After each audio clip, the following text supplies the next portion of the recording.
Presidente Daniel Ortega, de Nicaragua.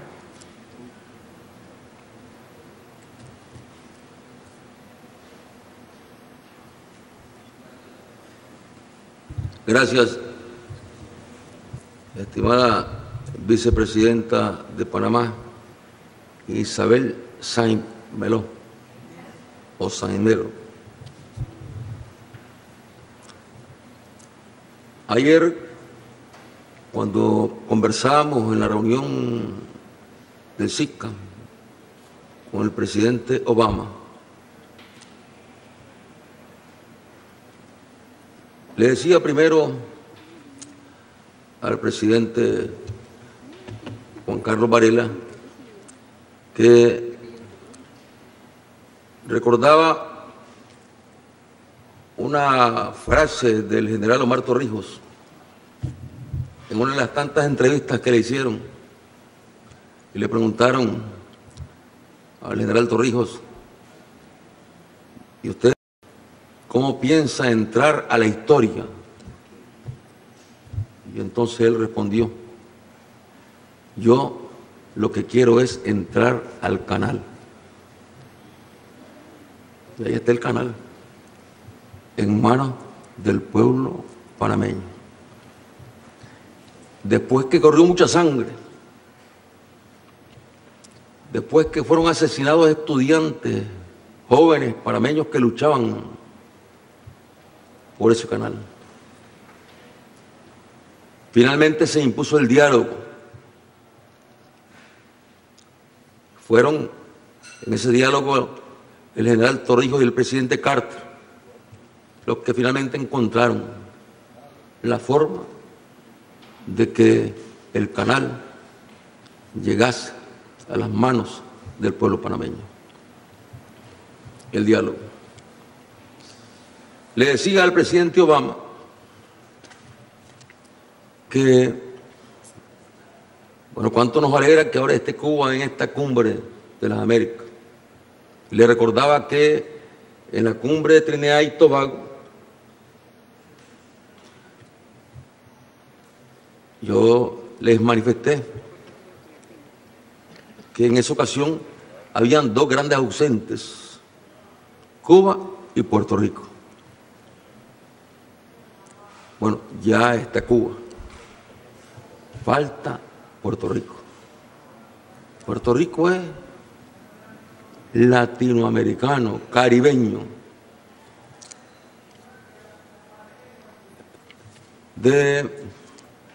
son las dos alas de un mismo pájaro, dijo un poeta o una poeta puertorriqueño. Cuba y Puerto Rico, dos alas de un mismo pájaro. Y Puerto Rico, aquí me lo recuerda nuestro hermano Rubén Berríos Martínez, que nos acompaña, presidente del Partido Independentista de Puerto Rico. Nos recordaba que desde el año 1898 Puerto Rico tiene un estatus colonial. Por eso es que en la CELAC hemos recogido esta reivindicación. Por eso es que en Naciones Unidas también está instalado el tema de Puerto Rico, en el Comité de Descolonización. Y yo le decía al presidente Obama, presidente, le digo, si Hawái hubiese mantenido el estatus de Puerto Rico, usted no sería presidente de los Estados Unidos. Así de sencillo. Porque el pueblo de Puerto Rico no tiene derecho, aunque dicen que un Estado libre y asociado a los Estados Unidos, no tienen la libertad de aspirar a ser presidente de los Estados Unidos, por ejemplo. No tienen. Es un estatus colonial, por eso. Y por eso es que cuando se dan votaciones, Porque me decía el presidente Obama, pero es que en las votaciones, sí, en las votaciones es cierto, hay una parte de la población que vota a favor de que Puerto Rico de una vez pase a ser Estado de los Estados Unidos y otra parte de la población que reivindica el derecho legítimo de Puerto Rico a ser independiente y a pertenecer a esta familia de donde realmente es. Y la verdad es que él me decía que estaba abierto al diálogo con Puerto Rico. Qué bueno que el presidente Obama esté abierto al diálogo con Puerto Rico. Y anoche se encontró ahí, coincidieron en la cena con Rubén y se dieron la mano. Y Rubén le planteó el tema de Puerto Rico. El presidente Obama le dijo que está dispuesto a conversar. Bueno que conversa con los luchadores independentistas de Puerto Rico, porque las autoridades que están en Puerto Rico están subordinadas a los Estados Unidos, no representan la voluntad del pueblo de Puerto Rico, porque al final de cuentas, en lo que es la materia de la autodeterminación de la independencia de Puerto Rico, bueno, es un tema que lo han venido ahí dejando, y es un pueblo con derechos restringidos, una nación con derechos restringidos. Y llegando a esta cumbre, nos encontramos con denuncias sobre detenidos por aquí, detenidos por allá. Y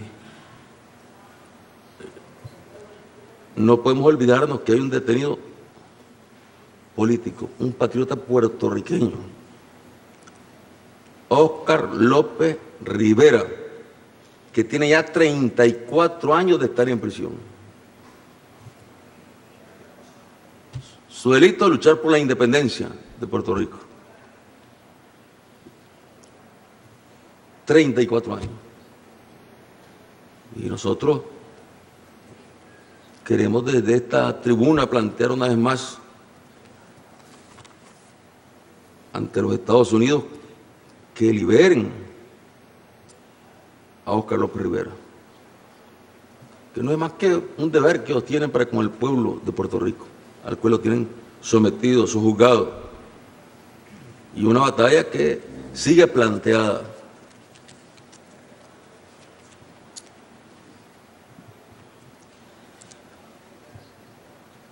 Escuchábamos con atención ayer en el CICA las palabras del presidente Obama, y hoy, yo diría, él fue mucho más amplio en cuanto a lo que son los temas que han provocado y provocan conflictos en las relaciones entre Estados Unidos y nuestra América Latina y Caribeña.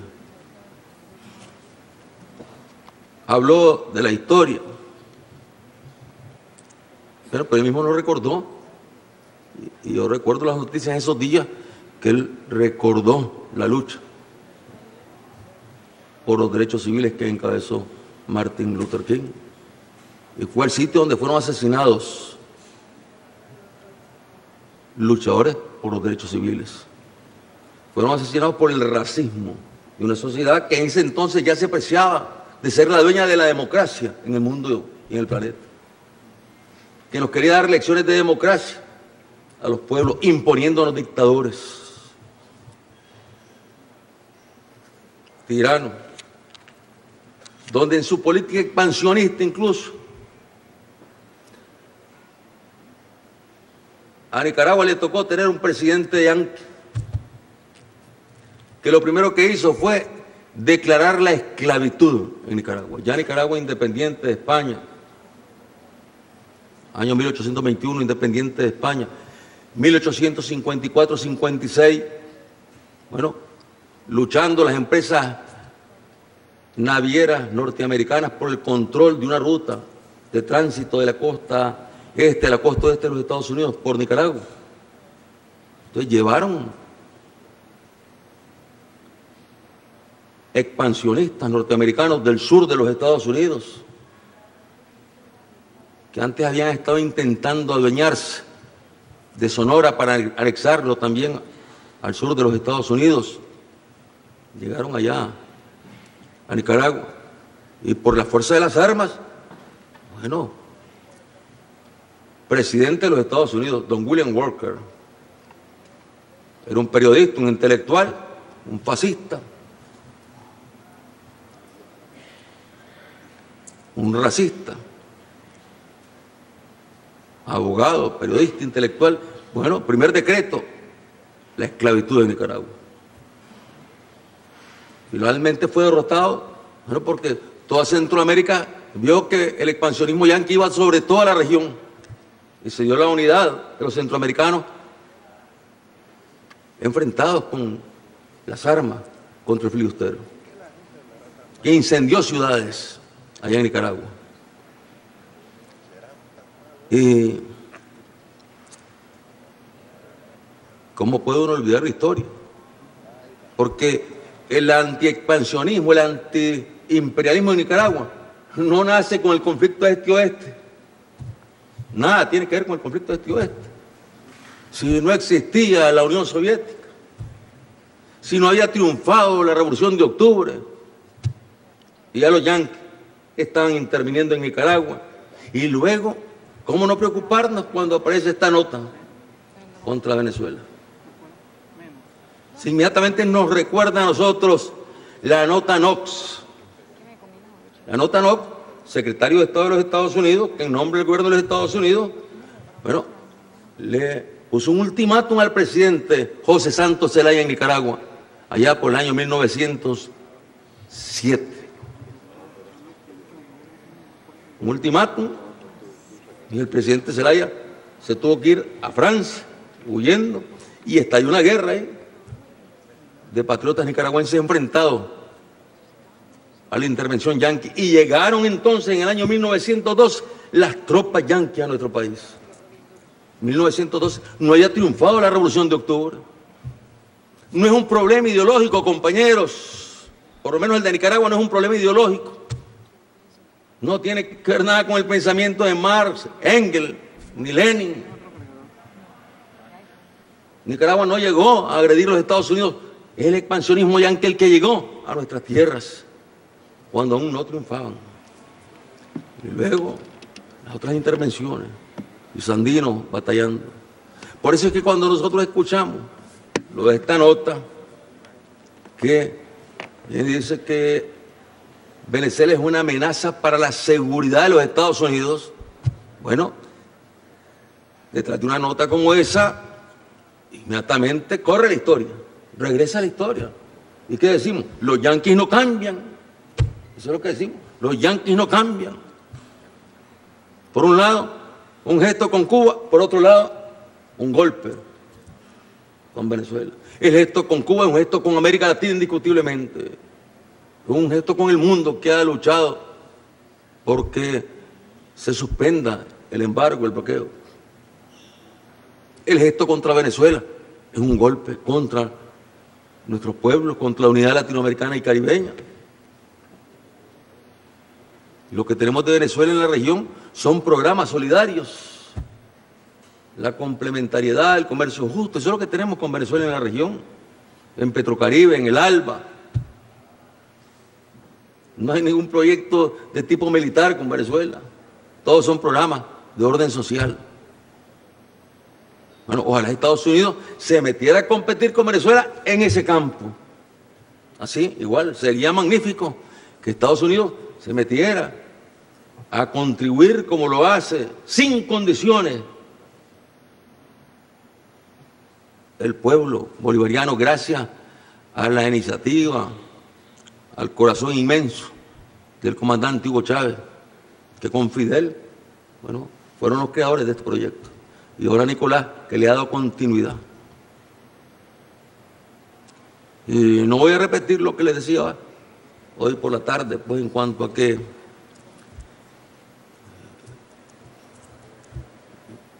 la política norteamericana, que no es la política de un presidente, es la política de un imperio Estados Unidos es un imperio, claro que sí que es un imperio. ¿Y por qué es un imperio? ¿Por qué se desarrolló más que nosotros, los latinoamericanos? No es por su ingenio, no es por sus grandes capacidades, no es porque sean más inteligentes que los latinoamericanos y caribeños. No, simplemente fue el traslado del imperio británico a tierras norteamericanas que pertenecían a los pueblos originarios, que fueron exterminados. Y fue el imperio británico, el país más desarrollado de la época, lógicamente haciéndose dueño de esas tierras, de esos territorios, trasladó todo ese conocimiento, toda esa tecnología, toda esa ciencia. La revolución industrial, ¿dónde dio el gran salto si no en Inglaterra? Y eso explica por qué Estados Unidos tiene una naturaleza imperialista. Es el imperio británico trasladado a territorio norteamericano, expandiéndose y luego entrando en contradicción, lógicamente entraron en contradicción cuando ya se instalaron.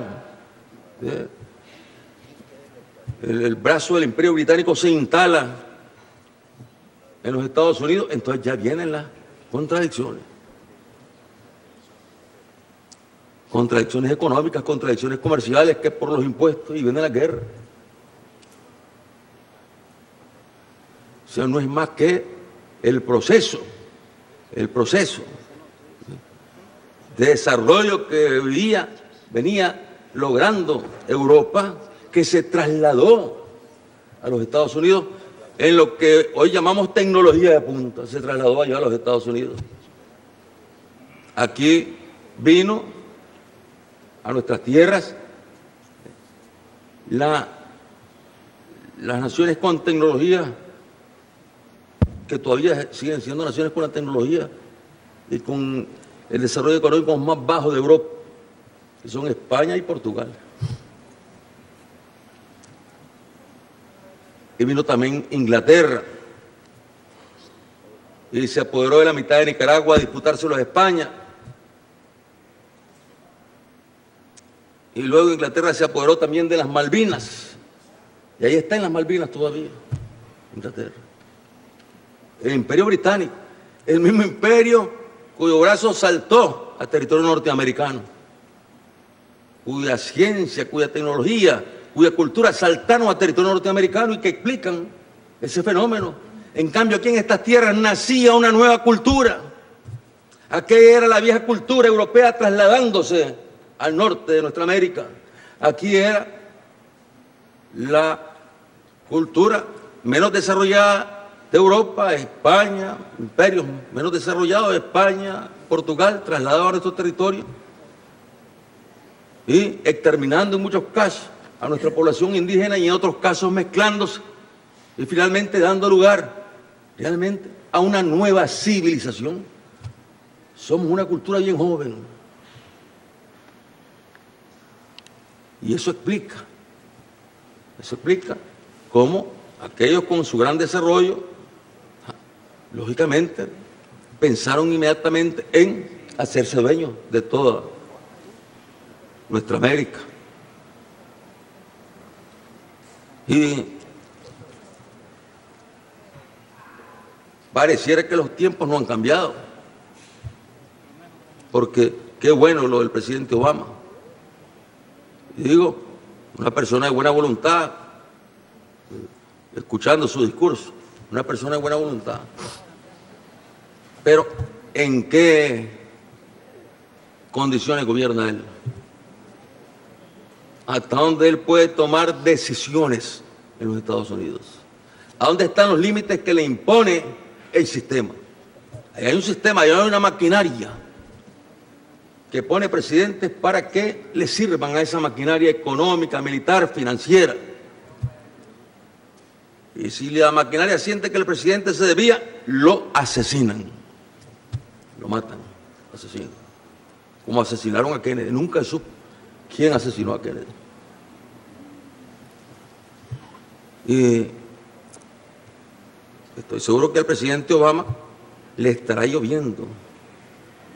Le estarán lloviendo maldiciones e insultos allá en los Estados Unidos por estar aquí reunidos con Cuba.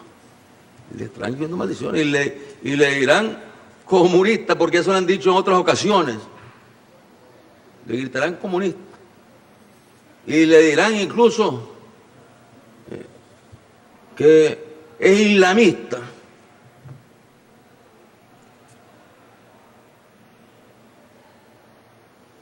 Y sacarán todo lo que tienen de racismo ahí todavía en los Estados Unidos. Las fuerzas más tenebrosas que existen en los Estados Unidos. Pero, bueno, él ha tenido la valentía de dar este paso con Cuba. Pero, por otro lado, el golpe contra Venezuela, que es un golpe contra nuestra América, contra la CELAC, contra todos nosotros. Y estamos en el derecho de pensar que este es un plan. Bueno, vamos con Cuba a buscar cómo distensionar. América Latina ya está claro, ha abierto relaciones con Cuba, ya nadie bloquea a Cuba. El mundo pide que cese el bloqueo contra Cuba. Cuba no se ha rendido, ha resistido. Pero vamos ahora contra Venezuela. Porque Venezuela no es democrática, con 20 elecciones y no es democrática. Porque Venezuela ahora es el diablo, ahora es el malo, porque le está llevando un ejemplo de solidaridad a los pueblos de nuestra América. Entonces, un golpe por aquí, bueno, y una mano por acá. Pareciera una maniobra. Y tenemos el derecho de pensarlo. De ahí que es importante que el gobierno de los Estados Unidos, que ha manifestado que el decreto no señala realmente o no quiere decir porque lo dice. Ahora dice que el decreto no dice lo que el decreto dice, que Venezuela es una amenaza para la seguridad de los Estados Unidos. Eso dice el decreto. Pero ahora, bueno, una interpretación, el decreto no quiere decir eso. Así se trata simplemente de quitarle visas y prohibirle cuentas en los Estados Unidos a cualquier ciudadano de Centroamérica y del Caribe. Eso lo hacen todos los días, lo hacen, sin necesidad de decreto. Estaríamos llenos de decretos aquí, porque en todos nuestros países niegan visa. En todos estos países niegan visa. Cuando nos toca viajar a nosotros a las Naciones Unidas, tenemos que, bueno, ir a hacer gestiones especiales ahí de la visa, y a veces la dan restringida la visa. Allá tenemos cantidad de autoridades, y en otros países latinoamericanos que están sin visa, no pueden ir a Estados Unidos. Está bien, ese es un derecho de ellos. Así como nosotros tenemos el derecho también de decir que senadores norteamericanos, que funcionarios norteamericanos no deben entrar a nuestro país. Es nuestro derecho. O sea, es un derecho de ellos, está bien, nosotros no vamos a estarle pidiendo visas a ellos que nos den visas. Lo que es inaceptable es que para quitar visas utilicen el concepto de que el país al cual le están quitando visas en sus ciudadanos es una amenaza para la seguridad de los Estados Unidos. Ahí está el peligro, ahí está la amenaza para la seguridad de Venezuela y para la estabilidad de toda la región, porque nosotros aquí luchando, fíjense, con esta agenda, prosperidad con equidad, de educación, bueno, y de repente nos cayó esta bomba. Si aquí teníamos que venir a hablar de eso, de equidad, prosperidad, de educación, salud, de eso teníamos que haber venido a hablar. Pero la verdad es que, aun cuando se ha hecho un esfuerzo por abordar estos temas, el interés de la comunidad internacional y de nuestros pueblos no está centrado en esos temas, sino que está centrado en el tema de que se abrió una brecha con América Latina, Estados Unidos con América Latina, en el momento en que lanza este decreto contra Venezuela. Ha habido ya declaraciones de la Comunidad de Estados latinoamericanos y caribeños, donde la posición ha sido clara. O sea, un decreto inadmisible, inadmisible. ¿Que Estados Unidos lo va a echar para atrás? Muy difícil. Difícil. Muy difícil. Que lo vaya a echar para atrás. Y tuvieron que pasar 50 años para que reconociera que había que hacer relaciones normales con Cuba. Y reflexionar que hay que levantar el embargo, que está por verse. Está por verse si levantan el embargo. Está por verse. ¿Por qué? Porque el presidente Obama no puede decidirlo, ya lo dijo aquí, lo escuchamos nosotros. No nos hagamos ilusiones. ¿Sí? Alegres por el paso que se ha dado, pero todavía hay mucho camino por delante y mucha resistencia allá en los Estados Unidos, lo sabemos, en contra de las medidas que incluso localmente ha tomado el presidente Obama para beneficiar a los pobres. Ahí lo han bloqueado con los programas de salud en los mismos Estados Unidos. Con el tema migratorio lo han bloqueado. ¿Quiénes? Quienes dominan el Congreso. Entonces, bueno, ¿cuánto tiempo irá a llevar para que se concrete la suspensión del bloqueo? Dios quiera que el presidente Obama logre persuadir al Congreso para que el bloqueo se levante antes de que el presidente Obama deje la presidencia de los Estados Unidos. Dios quiera.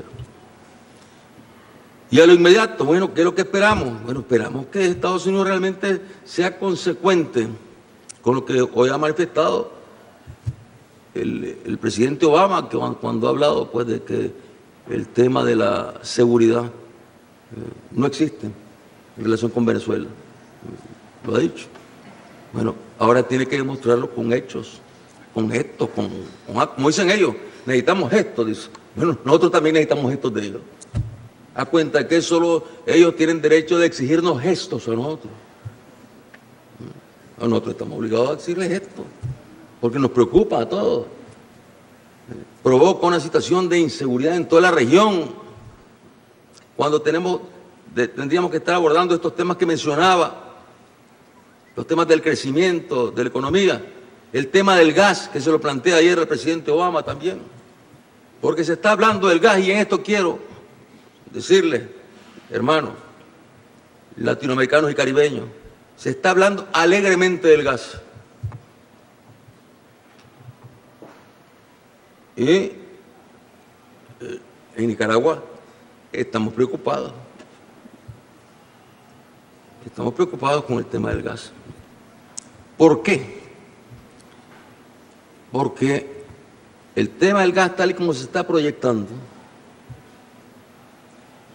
viene a chocar con lo que ha sido la cultura en favor del medio ambiente que se han ido propiciando a nivel global, que es la energía renovable. El gas no es renovable.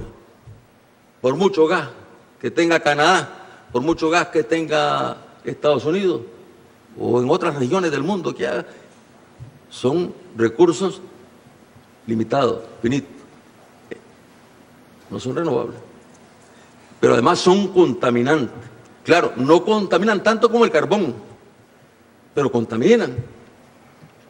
Y lo ideal para poder avanzar en lo que son los retos que tenemos sobre lo que es la agenda medioambiental y el calentamiento global es, bueno, incorporar los recursos renovables para la generación.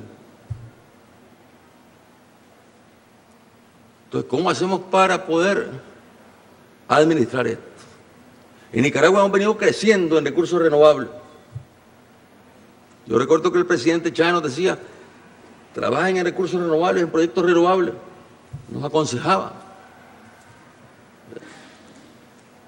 Y hemos avanzado nosotros en recursos renovables, más del 60% de la energía en Nicaragua se genera con recursos renovables.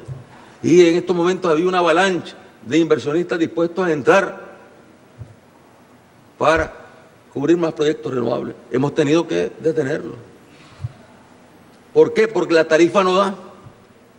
el costo de la generación con renovables, ya en estos momentos con la caída del precio del petróleo, ya se ponen en riesgo los proyectos renovables. Porque con la caída del precio del petróleo es más barato generar con full oil, como le llaman, bunker, full oil, es mucho más barato que hacerlo con recursos renovables, es más costoso.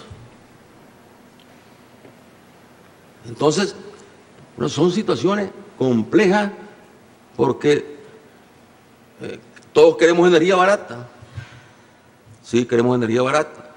Bueno, existe la posibilidad de desarrollar ductos o gasoductos desde Estados Unidos, desde Canadá, México, hacia Centroamérica. Magnífico. Pero ¿cómo lo vamos a equilibrar eso? ¿Y quién va a invertir o quién va a subsidiar la energía renovable? Porque en esas condiciones, a subsidiar la energía renovable. Ya ahorita en Nicaragua estamos subsidiando la energía renovable. ¿Por qué? Porque tenemos una oferta de energía no renovable y una oferta de energía renovable donde sería más barato y que nos reclaman los empresarios, que reclaman los inversionistas. Queremos energía barata. Ustedes lo saben en todos sus países, es lo primero que quieren, energía barata.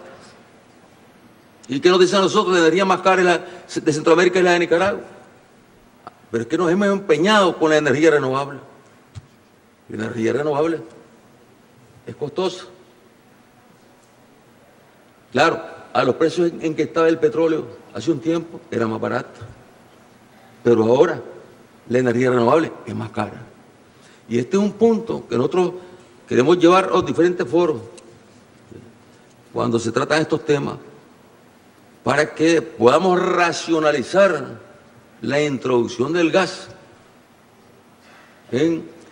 por lo menos en lo que es la región centroamericana, donde estamos muy comprometidos.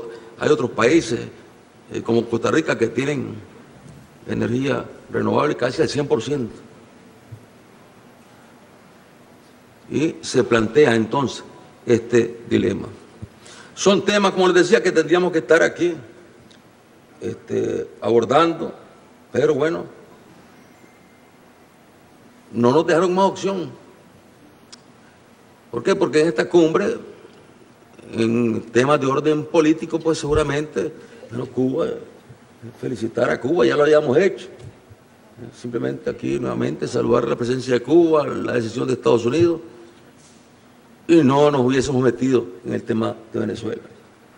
¿Quién provoca? Estados Unidos. ¿Quién le hace daño a esta cumbre? Estados Unidos. ¿Por qué no hay declaración de la cumbre? Estados Unidos.